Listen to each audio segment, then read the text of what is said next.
오늘도 이 대림절, 정말 주님이 오시기를 기다리는 이 대림절 4주가 우리의 인생을 변화시키게 하시고, 이 4주간 동안 정말 예수님을 계속해서 만나는 귀한 복이 우리 모두에게 임하여 주옵소서. 예수 그리스도의 이름으로 기도하옵나이다. 아멘. 우리 하나님 아버지와 주 예수 그리스도로부터 오는 은혜와 평강이 오늘 대림절 첫 주를 맞이하는 여러분 모두에게 함께 하시기를 간절히 바랍니다. 오늘 말씀의 제목은 하나님이 주시는 이 기다림입니다. 근데 오늘 우리가 대림절에 대해서 좀 알아볼 필요가 있습니다. 왜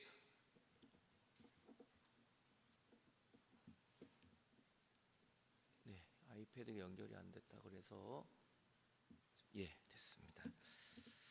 우리가 대림절을 4주 동안을 기다리게 되어 있습니다. 그래서 첫 주는 우리가 사과를 보면서 주님을 기다립니다. 그래서 저희 교회 성탄 트리를 보면 다른 교회랑 많이 다릅니다. 저희 옥성 루터교회 성도님들은 좀 아실 거예요. 근데 좀 새로 오시거나 입교하신 분들은 잘 모를 수 있습니다. 교육은 반복이기 때문에, 반복을 해도 잊어버리기 때문에 우리는 매년 성탄을 우리는 준비하는 거죠. 저희 교회 성탄 트리에 보면 사과가 걸려져 있어요. 첫 주에는 사과를 거는 겁니다. 왜냐하면 창세기 3장에 이 선악과를 의미해요. 그래서 하나님은 선악과 먹으면 죽는다 그랬는데 그 선악과를 먹고 아내가 남편에게도 선악과를 나누어 주게 됩니다. 그래서 그 선악과를 먹으면서 우리에겐 죄가 들어와요. 그래서 우리는 하나님과 점점 멀어지기 시작했습니다. 그래서 우리의 죄 때문에, 우리의 죄를 용서하기 위해 예수님이 오신 겁니다. 그래서 우리는 저 사과를 보면서 내 죄 때문이구나, 나 때문에 예수님이 오셨구나, 내가 내 죄를 용서하기 위하여 주님이 이 땅에 오셨구나. 그러면서 우리는 주님을 기다리는 겁니다. 두 번째 주에는 백합화를 걸게 되어 있어요. 그래서 백합화가 피어 있고 이 꽃이 피어 있습니다. 장미꽃도 피어 있어요. 그 이유는 무엇이냐면 이사야 35장에 이런 말을 하고 있습니다. 광야와 마른 땅이 기뻐하며 사막이 백합화처럼 피어 즐거워할 것이다. 우리의 인생이 광야와 같고 메마른 땅이에요. 그런데 어느 날 예수님이 나에게 다가오십니다. 그 예수님이 만나게 돼요. 그때부터는 광야와 메마른 땅이었는데 내가 기뻐하고 백합화처럼 활짝 피기 시작하는 겁니다. 사막과 같은 내 인생, 메말랐던 내 인생에 꽃이 피기 시작해요. 그래서 주님이 사막과 같고 광야와 같은 내 인생에 찾아오신 거예요. 그래서 우리는 그 주님을 기다리게 되는 것이죠. 셋째 주에는 떡을 겁니다. 빵을 걸어요. 빵을 걸면 간혹가다 우리 어린이들이, 처음 온 어린이들이 진짜 빵인 줄 알고 이렇게 먹어요. 이렇게. 그래서 이 이빨 자국이 나기도 합니다. 간혹가다가. 왜냐하면 예수님은 우리를 살리는 떡으로 오셨어요. 생명의 떡으로. 주님이 이렇게 말씀합니다. 예수께서 이르시되 나는 생명의 떡이니 내게 오는 자는 결코 줄이지 않는다. 내게 오는 자는 영원히 목마르지 않는다. 그러면서 예수님은 우리의 목마름을 채우기 위하여, 우리를 살리기 위하여 생명의 떡으로 우리에게 다가오셨습니다. 넷째 주에는 초를 걸게 되어 있어요. 그래서 빛이 나는 것이죠. 우리 어두웠던 인생에 하나님이 오셔서, 예수님이 오셔서 빛을 비춰주시는 겁니다. 그러면 우리의 인생에 몰랐던 하나님의 은혜를 발견하고 천국을 발견하고 우리의 삶에 빛이 오기 시작하는 겁니다. 요한복음에 보면 이렇게 말합니다. 예수께서 말씀하시되 나는 세상의 빛이니 나를 따르는 자는 이제는 더 이상 어두움에 다니지 않고 생명의 빛을 얻게 될 것이다 라고 고백을 하는 거죠. 여러분, 예수님은 빛으로 오세요. 그래서 우리의 어두웠던 인생에 하나님의 빛이, 광명의 빛이 비춰지게 되는 것입니다. 오늘도 이 주님을 기다리면서 이 놀라운 하나님의 은혜, 나의 죄 때문이라는 것을 발견하고, 또 나의 생명으로 오신 예수님, 광야와 같은 메마른 땅에 백합화를 주러 오신 예수님, 어두운 인생의 빛으로 오신 그 예수님을 만나는 저와 여러분의 삶이 다 되시기 바랍니다. 그래서 대림절에는 초를 4개를 우리는 기다리는 겁니다. 맨 앞에 있는 초는 아주 이 보라색의 진한 보라색, 바로 우리의 죄가 저렇게 진해요. 우리의 죄가 저렇게 무서워요. 그런데 그 다음 주는 조금씩 밝아집니다. 우리의 죄가 점점 휘어져요. 넷째 주에는 흰색 초가 되는 것이죠. 예수님의 우리의 죄를 용서해 주시고 나를 구원하러 오신 예수님을 만나면 우리의 인생에 어두웠던 것이 점점 밝아지게 되는, 그래서 우리는 이 4주 동안 예수님이 오심을 기다리면서 우리의 삶에 변화가 일어나게 되는 것입니다. 오늘은 대림절 첫째 주, 주님이 주가 쓰시겠다고 하라. 라는 말씀으로 같이 은혜를 나누고자 합니다. 오늘 마태복음 본문을 보면 예수님이 예루살렘으로 가까이 가서 감람산 벳박에 이르렀을 때에 예수님이 두 제자를 이렇게 보내십니다. 그러면서 맞은편 마을로 가라. 거기 가면 나귀가 메어 있을 것이다. 나귀와 그 나귀 새끼를 함께 있는 것을 볼 텐데 그 묶여 있다는 거예요. 그 나귀가 묶여 있는데 그거를 풀어 가지고 예수님께 가지고 오라라고 말씀을 하십니다. 근데 예수님도 걱정이 되시니까 근데 만일이에요. 만일 어떤 사람이 물어보면 이거 왜 가져가냐고 이렇게 물어보면 주가 쓰시겠다고 해라. 그러면 즉시 보내줄 것이다. 주가 쓰시겠다고 해라. Lord needs them. 영어로 보면 주님이 그거를 필요로 하신다는 거예요. 주가 쓰시겠다고 하라고 한국은 번역이 되어 있지만 영어로는 주님이 그거를 필요로 하신다. 너를 필요로 하신다. 그 나귀와 나귀 새끼를 예수님이 필요로 하신다라고 얘기를 하세요. 그 매어 있는 나귀, 예수님이 주인이 아닌 것 같아요. 근데 그 남의 거를 왜 가지고 오라 하시나? 근데 주님이 필요로 하신다는 거예요. 이 원어를 보면 주가 쓰시겠다고 하라는 것이 퀴리우스 아우트 크레이안 에이케예요. 이것이 뭐냐면 나귀의 진짜 주인이에요. 나귀의 주인이 필요로 하신다. 나귀를 영어로는 메스터죠. 그러니까 진짜 주인이 needs them. 그 나귀와 나귀 새끼를 요구하신다. 정말 필요로 하신다는 거예요. 그러니까 정말 주인은 그 나귀를 키우고 묶어놓은 인간 주인이 아니라 모든 것의 주인은 바로 하나님이시다. 그리고 그 나귀의 진짜 주인은 바로 예수님이시기 때문에 예수님이 풀어서 가지고 오라는 말은 맞는 말이라는 것을 우리는 보게 되는 것입니다. 여러분, 오늘 예수님이 그 나귀를 쓰시고자 하십니다. 그러면 주님이 왜 우리를 못 쓰시겠어요? 오늘 하나님은 여러분의 주인이십니다. 오늘 하나님은 여러분의 가정의 주인이십니다. 오늘 하나님 여러분의 자녀의 주인이십니다.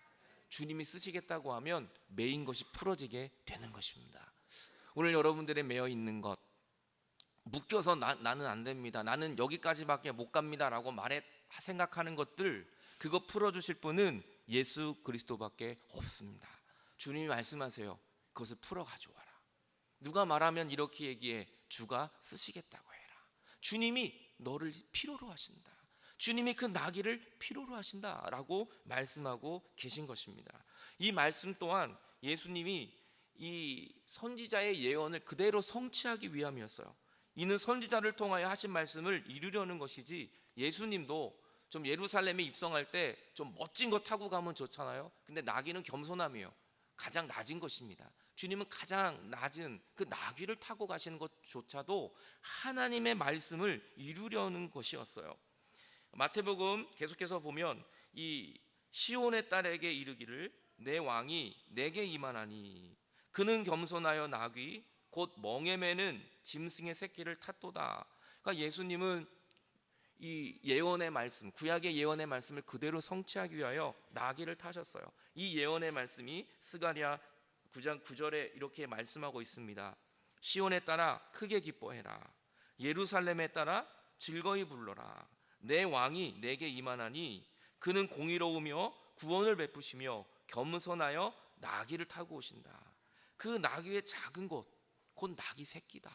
그 나귀 중에도 나귀 새끼를 타고 예수님이 오신다. 겸손의 왕으로 우리에게 오실 것을 이미 스가랴는 예언했어요. 그리고 스가랴의 예언이 오늘 이루어지는 것을 우리는 보게 되는 것이죠. 그 나귀를 타고 예수님이 입성하십니다. 그리고 그 나귀도 예수님이 쓰시고자 하셨어요. 예루살렘에 들어가니까 온 성이 소동을 합니다. 이게 누구냐? 이 사람이 누구길래 지금 이렇게 난리들이고 지금 사람들이 호산나며 외치고 있느냐? 11절에 예수님에 대하여 이렇게 얘기합니다. 무리가 이르되 갈릴리 나사렛에서 나온 선지자 예수입니다. 이분이야말로 진정한 선지자이십니다. 이분이야말로 진정한 구원자이십니다 라면서 사람들이 소리를 지르는데, 이분이 어디서 왔냐면 나사렛에서 왔어요. 하늘에서 오시고 능력으로 오신 게 아니라 나사렛, 갈릴리 나사렛, 가장 촌동네, 가장 낙후된 곳, 산속, 거기서 무슨 선한 것이 날 수 있겠느냐. 사람들은 그렇게 말할 정도로 볼품 없는 동네였지만 주님은 그 낮은 곳에서 또 낮은 나귀를 타고 주님은 우리에게 다가오십니다. 왜요? 우리를 구원하시기 위함인 것입니다. 나사렛에서 선한 것이 날 수 있겠느냐라는 거예요. 너의 모습을 보니 너한테서 선한 게 나오겠느냐? 이거 사람들이 나와요. 그래도 주님이 나를 쓰신다니까. 야, 니네 가정을 보니까 그게 되겠어? 아니에요. 하나님이 쓰시면 그 가정 회복되는 거예요. 이 교회가 되겠어? 아니요. 하나님이 주인이시면 교회는 되는 거예요. 주님이 내가 이게 되겠습니까? 내 인생이? 아니에요. 하나님이 나를 쓰시고자 하면 우리는 놀라운 하나님의 은혜를 경험하게 되는 거예요. 예수님은 가장 비천한 나사렛에서 선한 것이 나오겠어? 사람들이 기대조차 하지 않은 그 나사렛에서 왕이 나신 것입니다. 오늘 하나님은 여러분에게 오늘도 말씀하십니다. 내가 너를 필요로 해. 나는 네가 필요해. 주님이 왕으로 우리에게 다가오십니다. 하나님이 필요하시기 때문에 우리는 쓰임받을 수 있는 것이지, 내가 잘났기 때문에, 내가 능력이 많기 때문에 쓰이는 거 절대 아닌 것입니다. 오늘 저는 여러분들이 주님이 필요로 하는, 주님께 쓰임받는 여러분의 귀한 인생들 다 될 수 있기를 바랍니다. 주님이 쓰시겠다고 해라. 하나님이 너를 필요로 하신다라는 거예요. 우리 성 어거스틴을 잘 압니다. 성 어거스틴 300년대 사람입니다. 이 정말 10대 때 부모의 마음을 굉장히 힘들게 했어요. 이 모니카가, 어머니가 눈물 없이는 매일 살 수가 없을 정도로 10대에 이 노예의 그 종, 그 여자와 함께 살면서 아들도 낳아요. 10대에. 그럼 그런 아들이었습니다. 그래서 그걸 타일러서 또 약혼을 시켰는데 약혼녀가 12살 정도 어렸어요. 미리 약혼을 시킨 거예요. 그랬더니 2년을 더 기다려야 결혼할 수 있는 나이기 때문에 2년 동안 또 다른 여자를 만나고 또 술 취하고 방탕하고 거기다 또 만이교라는 이단에 빠지고, 뭐 부모님 업신여기는 건 말할 것도 없고요. 그런 사람이 어찌 변화될 수 있겠어요? 그런 사람이 어찌 나사렛에서 선한 일이 나겠어요? 이 어거스틴 같은 사람이 어찌 성자가 될 수 있겠어요? 그런데 이 어거스틴이 성자가 됩니다. 어거스틴은 기독교계에서 없어서는 안 되는 귀한 인물입니다. 정말 우리가 볼 때는 아무 쓸모없는 인생, 정말 절대로 변할 수 없는 인생인데 주님이 말씀하신 거예요. 내가 너를 필요로 한다. 주가 쓰시겠다고 하라. 그랬더니 그에게 매여있던 모든 것들이 풀어지기 시작한 것이죠. 여러분, 오늘 하나님이 우리를 쓰시고자 하면 변화되지 않을 사람이 없습니다. 하나님이 쓰시고자 않으면 여러분 묶인 것이 안 풀릴 것이 없습니다. 오늘 하나님이 여러분을 쓰시고자 하세요. 하나님이 여러분을 필요로 하십니다. 오늘 하나님이 여러분 때문에 이 땅에 오신 것입니다. 주님이 쓰시고자 하는 이 놀라운 은혜, 그것이 바로 저와 여러분들인 것입니다. 이 어거스틴이 어떻게 변화가 되냐면, 하루는 밖에 나가서 이 정원을 거리는데 아이들이 노는 소리가 들리는 거예요. 그 노는 소리가 말씀으로 다가왔다는 거예요. 말씀으로 집어들어 읽어라, 집어들어 읽어라. 아니 뭘 집어들어 읽으라는 것인지. 그때 말씀을 집어들어 읽었더니 바로 오늘의 이 본문의 말씀입니다. 로마서 13장 11절 말씀에 이렇게 말씀하고 있어요. 이 말씀으로 어거스틴의 인생이 그렇게 변화되지 못하고 이단에 빠지고 인생은 완전히 엉망진창이었던 인생에 하나님의 말씀이 그의 삶을 변화시킵니다. 또한 너희가 이 시기를 알거니와 자다가 깰 때가 벌써 되었으니 이는 이제 우리의 구원이 처음 믿을 때보다 가까웠다. 밤에 깊고 낮에 가까웠으니 그러므로 우리가 어두움의 일을 벗어버리고 빛의 갑옷을 입자. 낮에와 같이 단정히 행하고 방탕하거나 술 취하지 말며 음란하거나 호색하지 말며 다투거나 시기하지 말고 오직 주 예수 그리스도로 옷 입고 정욕을 위하여 육신의 일을 도모하지 말라. 이 하나님의 말씀을 들으니까 바로 내 모습이구나. 내가 지금 정욕을 위하여 살고 있고 음란하게 살고 있고 내가 어두움 속에 살고 있구나. 이 옷을 벗어버려야 되겠구나 라고 고백을 하고 어거스틴이 변화됩니다. 이것이 바로 말씀의 능력이에요. 주님이 쓰시겠다고 하면 우리의 삶은 얼마든지 변화되어지기 시작하는 것이죠. 그 눈물로 아들을 위하여 늘 기도했던 모니카, 그 모니카를 향하여 그 안부를 주교가 그런 유명한 말 하잖아요. 자녀를 위해 눈물로 기도하는 어머니가 있는 한 그 자식은 절대 망하지 않습니다. 반드시 주님께 돌아올 것입니다. 그것이 응답되어진 것이죠. 여러분, 모든 사람 다 연약하고 힘들지만 오늘 하나님이 붙들어 주시면 우리는 얼마든지 회복할 수 있는 것입니다. 사람 변할 수 있습니다. 하나님의 말씀이 임하면 우리는 변화될 수 있습니다. 이사야 선지자는 이렇게 말합니다. 그가 열방 사이에 판단하시며 많은 백성을 판단하시리니 무리가 그들의 칼을 쳐서 보습을 만들어요. 칼은 뭡니까? 전쟁의 도구예요. 사람을 죽이는 도구가, 보습은 삽이거든요. 농기구로 바뀌게 됩니다. 그리고 창도 사람을 죽이는 겁니다. 창을 쳐서 낫으로, 농기구로 바꾸어지게 됩니다. 그리고 이 나라 저 나라가 칼을 들고 서로 치지 않게 되고 전쟁은 없어지게 될 것이다. 하나님의 나라가 임하고 주님이 임하면 칼과 창은 필요 없어지는 것입니다. 평화의 도구로 바뀌어지게 되는 것입니다. 여러분, 하나님이 오시면 가정은 변하는 거예요. 주님이 변하면 남편이 변하고 아내가 변하는 것입니다. 자녀가 변하는 거예요. 어거스틴 같았던 그 아들이 변하는 것입니다. 하나님의 능력이십니다. 여러분, 나는 변할 수 없어요. 절대 변할 수 없어요. 저도 목사지만 저는 변하지 않습니다. 절대 변하지 않는 나를 보면서 저는 매일매일 가슴을 치는 것입니다. 나는 변하지 않아요. 하지만 하나님의 말씀이 내 안에 들어오면 여러분, 창이 변하고 칼이 변하여 평화의 도구로 바뀌는 것입니다. 오늘 여러분의 가정과 여러분의 남편, 여러분의 모든 사람 다 바뀔 수 있습니다. 하나님이 오시면 가능한 거예요. 근데 주님이 글을 쓰신다는 겁니다. 내가 너를 필요로 한다라는 것입니다. 여러분, 골프공 이야기 다 아시잖아요.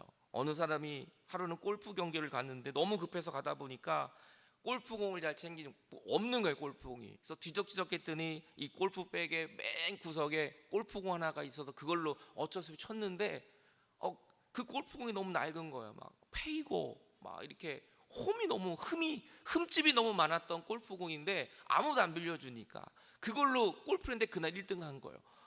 이게 너무 잘 나가는 거예요, 골프공이. 그래서 그날 이후로 골프공의 역사가 바뀌어요. 이 팀플이라고 하는, 그래서 골프공을 오목하게 패이는 작업을 하게 되죠. 그래서 골프공이 다 이렇게 흠집이 생기는 겁니다.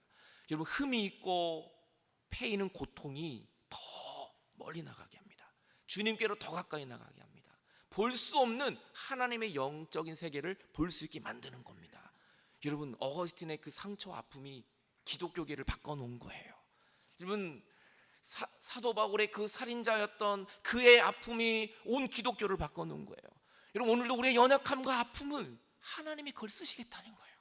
하나님 우리를 버리지 않습니다. 움푹 패어있는 우리의 과거의 아픔, 움푹 패어있는 우리의 눈물의 슬픔, 주님 말합니다. 주가 쓰시겠다고 해라. 그거조차도 하나님은 쓰신다는 겁니다. 모든 것이 합력하여 선을 이루는 것입니다. 모든 것이 합력한다는 그 합력 단어에는 선도 있고 악도 있어요. 하나님은 악도 선용하시는 분이십니다. 우리의 고통도 주님은 선용하시는 분이십니다. 믿음의 사람들을 보세요. 노아 술 취했던 사람이에요. 방주 질 때 너무 좋았지만 방주 짓고 나서 기분이 너무 좋아서 술에 취해서 추한 모습을 보였던 노아. 아브라함, 나이도 많았지만 믿음이 없었어요. 아내를 팔아버리려고 했던 사람이에요. 사실은 그 사람에게서 어떻게 믿음의 조상이라는 말을 할 수가 있습니까? 야곱, 거짓말장이었어요. 레아, 남편의 사랑을 받지 못했어요. 늘 그 슬픔이 있었던 사람. 요셉, 형들에게 학대를 받았습니다. 모세는 말을 잘 못하는 더듬더듬이었습니다. 기드온은 의심도 많고 두려움도 많았어요. 늘 확인해야만 했던 사람입니다. 삼손, 긴 머리에 바람둥이였어요. 여러분, 라합 기생이었습니다. 모든 사람이 아는 기생이었다고요. 예레미야, 디모데는 너무 나이가 어려서 업신여김을 받을 수 있는 나이였습니다. 다윗도 간음을 했고 살인을 했습니다. 엘리야는 심한 우울증에 걸렸습니다. 그리고 하나님을 도망쳐서 하나님에게서. 나오미는 과부였고 욥은 파산을 했어요. 다 망했습니다. 베드로 예수님을 3번이나 부인했어요. 제자들 예수님이 기도하는 사이에 다 잠들고 있었습니다. 마르다는 모든 일에 근심을 했습니다. 막달라 마리아는 7귀신이 들렸던 사람이에요. 사마리아 여인은 이혼했던 여인입니다. 사도 바울 너무 교만했던 사람, 율법자였고 살인자였습니다. 나사로는 아예 죽었던 사람이었어요. 그런데 하나님은 그들을 쓰셨습니다. 주가 쓰시겠다고 해라. 하나님이 쓰시겠다고 하면 우리의 모든 메인 것들은 풀어지게 되는 것입니다. 오늘도 주님은 여러분에게 말씀합니다. 주가 쓰시겠다고 해라. 하나님이 너를 필요로 하셔. 하나님이 너의 그 아픔까지도 필요로 하셔. 주님은 우리의 연약함을 있는 그대로 받아주십니다. 주님은 여러분을 필요로 하십니다. 주의 영이 내게 내리셨으니 여호와께서 내게 기름을 부으사 가난한 자에게 아름다운 소식을 전하며 마음이 상한 자를 고치셔서 주님은 우리를 사용해 주십니다. 은혜의 하나님의 보복의 날을 선포하며 슬픈 자를 위로해 주시고 무릇 시온에서 슬퍼하는 자에게 화관을 주며 제 대신 기쁨으로 바꾸어주고 슬픔 대신 찬송의 옷을 입혀주시는 그 하나님이 우리를 변화시키셔서 저와 여러분을 사용하기를 원하십니다. 황폐되었던 곳을 다시 쌓으시고 우리를 다시 일으키셔서 하나님은 우리를 사용해 주십니다. 그래서 광야와 메마른 땅이 기뻐하며 백합화가 피는 것처럼 주님은 우리의 인생을 변화시켜 주십니다. 주님이 오늘 여러분에게 말합니다. 주가 쓰시겠다고 해라. 하나님은 너를 필요로 하신다. 우리의 연약함에도 불구하고 그 주님인 우리 여러분을 위하여 이 땅에 내려오셨습니다. 잠시 기도하겠습니다. 오늘 하나님은 우리에게 말씀하십니다. 주가 쓰시겠다고 해라. 주님, 나는 이렇게 상처투성인데요. 주님, 나는 나이가 너무 많고, 주님, 나는 과거에 부끄러움이 너무 많습니다. 근데 주님 말씀합니다. 내가 너를 필요해. 내가 너를 필요해. 주님, 저는 정말 보잘것 없습니다. 정말 나는 가망이 없다고요. 나는 살인입니다. 살인자라고요. 주님 말씀합니다. 내가 너를 필요로 해. 내가 너를 쓸 거야. 하나님은 그래서 이 땅에 오신 것입니다. 주님 우리를 고치셔서 회복하셔서 우리를 쓰십니다. 왜냐하면 하나님 우리 아버지시기 때문입니다. 주님 우리를 결코 포기하지 않으시기 때문입니다. 하나님이 대림절 첫날 정말 내가 하나님께 쓰임받는 인생으로 변화되기 원합니다. 주여 나를 변화시켜 주옵소서. 주여 오늘로 내가 회개하게 하여 주옵소서. 나의 상처난 모습 이대로 달려나갑니다. 주여 나를 붙들어 주옵소서. 다 잡심하여 성령이 끄는 대로 같이 기도하겠습니다.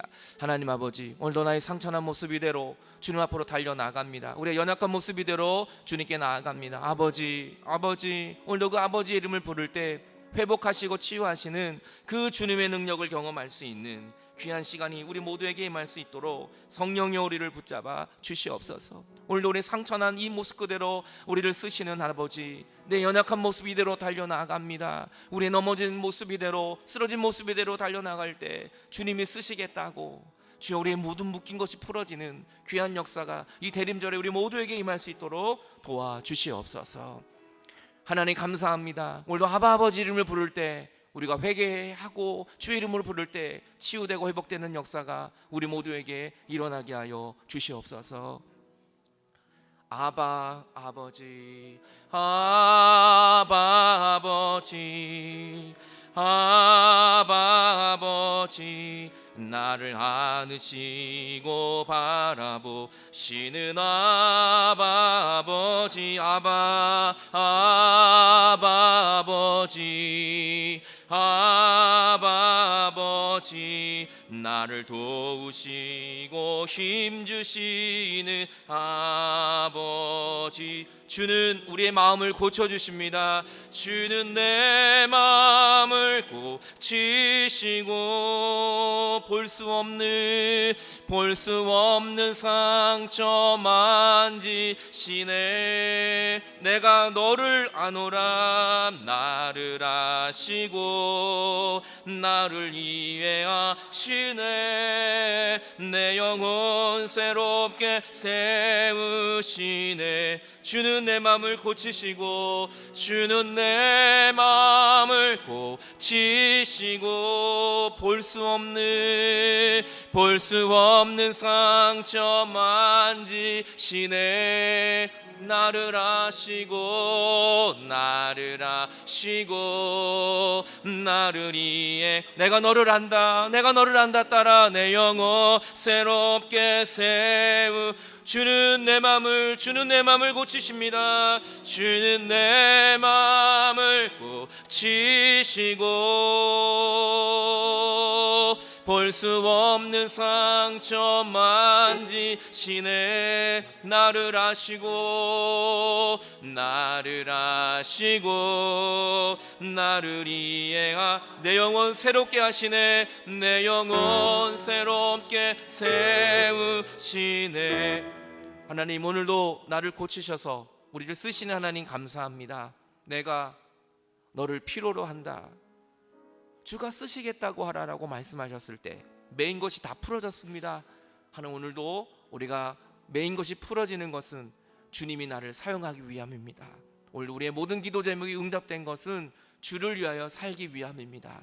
오늘 우리가 남은 한 달 동안 정말 주를 위하여 살고 주님께 필요한 존재가 되고 하나님께 쓰임받는 우리의 삶이 될 수 있도록 인도하여 주옵소서. 내가 능력이 있어서 쓰임받는 것이 아니었습니다. 내가 잘해서 실수하지 않아서 쓰임받는 것이 아니었습니다. 실수투성이고 상처투성임에도 불구하고 하나님이 나를 사랑하시기 때문입니다. 그 하나님의 놀라운 사랑이 우리 모두에게 임하게 하여 주옵소서. 감사드리며 예수 그리스도의 이름으로 기도하옵나이다. 아멘.